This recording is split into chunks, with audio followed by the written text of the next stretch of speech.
तो दोस्तों आज हम फिर से आपके लिए लेकर आए हैं देश दुनिया की सभी ताजा बड़ी खबरें फटाफट इस वीडियो में आपको बताने वाले हैं। तो वीडियो को अंत तक जरूर देखें। अगर आप भी गोदी मीडिया का पुरजोर विरोध करते हैं तो हमारी वीडियो को लाइक करके अपना समर्थन जरूर दर्ज करें। बढ़ते दोस्तों अगली बड़ी खबर की ओर। तो मध्य प्रदेश से बीजेपी को बड़ा झटका। सिंधिया की वजह से एक और नेता ने छोड़ी बीजेपी पार्टी, आज होंगे कांग्रेस में शामिल। जी दोस्तों आपको बता दें ये बहुत बड़ा झटका बीजेपी पार्टी को जो है मध्य प्रदेश में लगा है कि पूर्व सांसद प्रेमचंद्र गुड्डू के बाद पूर्व मंत्री वलेंदु शुक्ला ने भी आज बीजेपी पार्टी को इस्तीफा दे दिया है। वहीं उपचुनाव से पहले भाजपा को यह बहुत बड़ा झटका लगा है। जी हां दोस्तों आपको बता दें कि आज वो कांग्रेस में शामिल होंगे और कांग्रेस की आज सदस्यता लेंगे। जी हां दोस्तों आपको बता दें कि आज दोपहर 12 बजे पूर्व मुख्यमंत्री कमलनाथ के निवास पर कांग्रेस की पुनः सदस्यता लेंगे। वहीं आपको बता दें कि वह काफी दिनों से बीजेपी पार्टी में सम्मान नहीं मिलने से नाराज चल रहे थे, जिसके बाद आज प्रेमचंद्र गुड्डू की तरह उन्होंने भी ज्योतिरादित्य सिंधिया की वजह से पार्टी छोड़ दी और कांग्रेस में आने का मन बना लिया। वहीं उन्होंने कहा है कि ज्योतिरादित्य सिंधिया भी जल्दी बीजेपी पार्टी को छोड़ेंगे और कांग्रेस को ज्वाइन करेंगे, क्योंकि बीजेपी में उन्हें वो सम्मान नहीं मिल रहा था जो पहले कांग्रेस में इन दोनों नेताओं को मिल रहा था। तो ये बहुत बड़ा झटका जो है बीजेपी को मध्य प्रदेश में लगा है। मुझे लगता है कि मध्य प्रदेश में फिर से कांग्रेस की सरकार बन सकती है। बढ़ते दोस्तों अगली बड़ी खबर की ओर। तो जगन्नाथ मंदिर खुलते ही उड़ी सोशल डिस्टेंसिंग की धज्जियां, पुजारियों ने नहीं माना कोई भी मोदी सरकार का नियम। जहां दोस्तों आपको बता दें ये बहुत बड़ी खबर सामने निकल कर आ रही है कि भगवान जगन्नाथ को समर्पित स्नानक पूर्णिमा पर्व पर यहां पहली बार लॉकडाउन के बाद मंदिर खुला। इस दौरान सोशल डिस्टेंसिंग के नियमों की जमकर धज्जियां उड़ी। धार्मिक आयोजन के दौरान पुजारियों ने ना तो मास्क लगाया और ना ही सामाजिक दूरी के नियमों का पालन किया और सोशल डिस्टेंसिंग व लॉकडाउन के नियमों की धज्जियां उड़ाई। जबकि केंद्र की मोदी सरकार ने नई गाइडलाइन कल ही जारी की है और उसमें कहा था कि मंदिर हो या मस्जिद हो सभी को जो है 6 फीट की दूरी बनाए रखनी होगी। लेकिन अब इस धार्मिक आयोजन में एक व्यक्ति ने भी सोशल डिस्टेंसिंग का पालन नहीं किया और ये आयोजन किसके कहने पर किया गया इसका अब जो है जांच की जा रही है। वहीं आपको बता दें कि इसमें किसी भी तरह की सोशल डिस्टेंसिंग व लॉकडाउन का पालन नहीं किया गया, जबकि जो है मंदिर में पुजारियों ने भी मास्क नहीं पहना।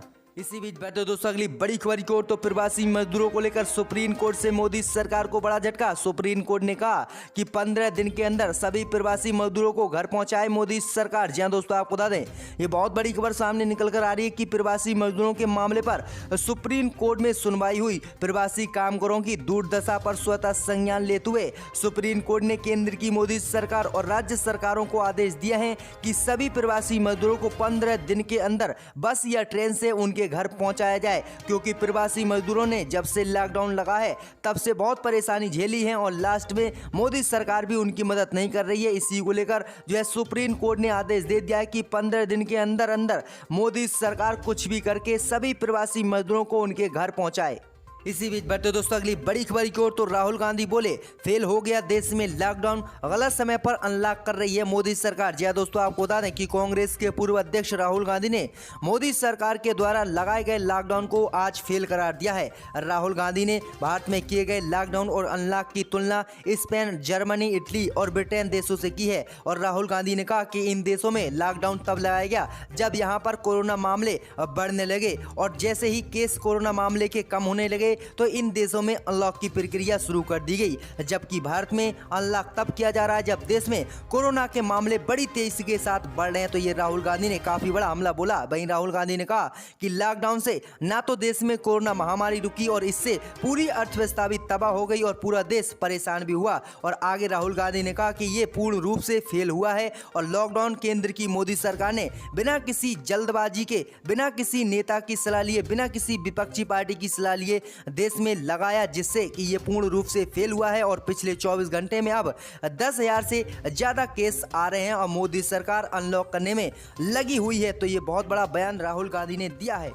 इसी बीच बढ़ते दोस्तों अगली बड़ी खबर की ओर। तो आप सांसद संजय सिंह बोले बीजेपी की पूरी ताकत मुकदमा खेलने में ही निपट जाएगी। जहां दोस्तों आपको बता दें कि आम आदमी पार्टी के सांसद संजय सिंह ने पत्रकार विनोद कुमार दुआ पर भाजपा नेता द्वारा केस दर्ज कराने पर आपत्ति जताते हुए भगवा दल पर कटाक्ष किया है। आप सांसद का कहना है कि भाजपा की पूरी शक्ति केस करने में ही निपट जाएगी। इसके साथ ही संजय सिंह ने भाजपा पर ही पूरे देश में झूठ और अफवाह फैलाने का आरोप लगा दिया है। तो ये काफी बड़ा हमला बोला है। वहीं आपको बता दें कि कि संजय सिंह ने ट्वीट करते हुए लिखा कि पूरे देश में झूठ और अफवाह फैलाने वाले भाजपाई जैसे वरिष्ठ पत्रकार पर फेक न्यूज का मुकदमा लिखवा रहे हैं। भाजपा की पूरी ताकत मुकदमा खेलने में ही निबट जाएगी। तो ये काफी बड़ा हमला जो है बीजेपी पर बोला है संजय सिंह ने। इसी बीच बढ़ते दोस्तों अगली बड़ी खबर की ओर। तो उत्तर प्रदेश के मुख्यमंत्री योगी आदित्यनाथ बोले राहुल गांधी और उनके परिवार के लोग भारत को इटली बना देंगे। जी दोस्तों, आपको बता दें कि उत्तर प्रदेश के मुख्यमंत्री योगी आदित्यनाथ ने कांग्रेस नेता राहुल गांधी पर हमला किया है और कहा कि यदि देश राहुल और उनके परिवार की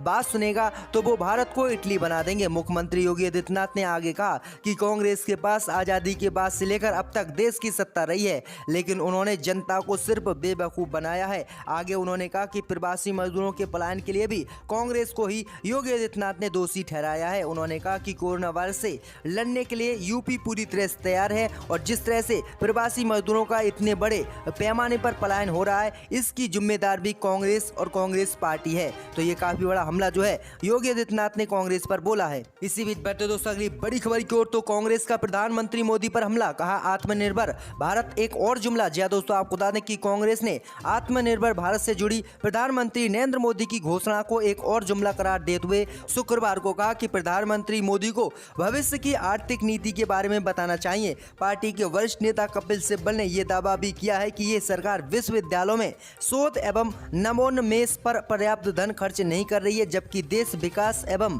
उसे आत्मनिर्भर बनाने के लिए जरूरी है। उन्होंने वीडियो लिंक के माध्यम से संवाददाताओं से कहा कि सरकार में सिर्फ नारे गढ़े जा रहे हैं। आत्मनिर्भर भारत की बात प्रधानमंत्री मोदी कर रहे हैं, जो एक जुमला है और ये कुछ भी नहीं है। वहीं सिब्बल ने यह भी कहा है कि जिस 20 लाख करोड़ रुपए के पैकेज की बात हो रही है, अगर वह 20 साल में पूरा हो जाए तो बड़ी बात होगी। उन्होंने कहा कि अगर आप इस देश को आत्मनिर्भर बनाना चाहते हैं तो अपने विश्वविद्यालयों में शोध में पैसा लगाना पड़ेगा। उनके मुताबिक प्रधानमंत्री ने भविष्य की आर्थिक नीति का कोई घोषणा नहीं की। वहीं कपिल सिब्बल ने इसे एक जुमला करार दिया है।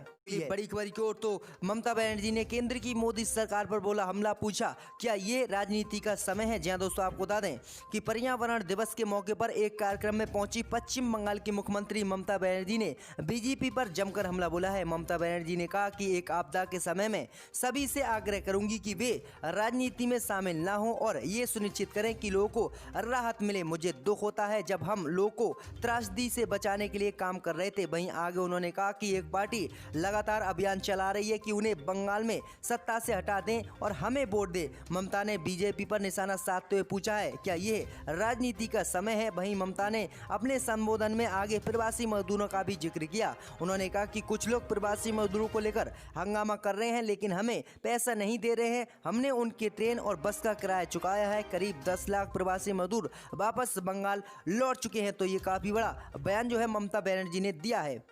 इसी बीच बढ़ते दोस्तों अगली बड़ी खबर की ओर। तो दिल्ली में लगातार बढ़ रही कोरोना मरीजों की संख्या को लेकर केजरीवाल सरकार ने लिया बड़ा फैसला। जी दोस्तों, आपको बता दें कि राजधानी दिल्ली में कोरोना मरीजों की बढ़ती संख्या को देखते हुए उप मुख्यमंत्री मनीष सिसोदिया ने दिल्ली के निजी अस्पतालों में 20% बेड कोरोना मरीजों के लिए रिजर्व करने का निर्देश दिया है। इसका मकसद ये है कि अन्य रोग के मरीजों को अगर कोरोना हो तो कोई अस्पताल उनके इलाज से इनकार ना करे। जिन अस्पतालों को 20% बेड कोरोना रिजर्व करने में कोई लॉजिस्टिक दिक्कत होगी तो पूरे अस्पताल को कोरोना डेडिकेटेड अस्पताल घोषित कर दिया जाएगा। इसके लिए अस्पतालों को शुक्रवार तक का समय दिया गया है। आपको बता दें कि लॉकडाउन में रियायत मिलने के बाद से ही दिल्ली में कोरोना मरीजों की संख्या में बहुत तेजी से बढ़ोतरी हुई है। तो ये काफी बड़ी खबर सामने निकल कर आ रही है।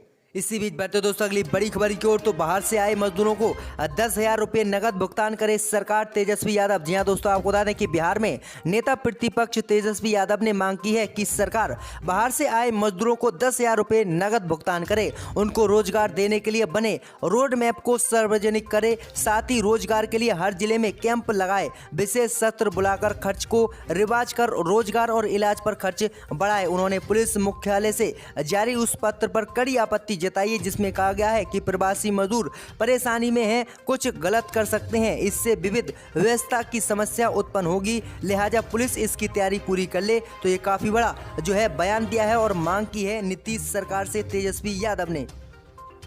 मगर मैं दोहराना नहीं चाहता, मैंने ये भी देखा था 2006 में कि एक एमपी ने यहाँ पर आकर अपने फाइल डिप्टी स्पीकर पर फेंक दिए, वो भी हमने देखा।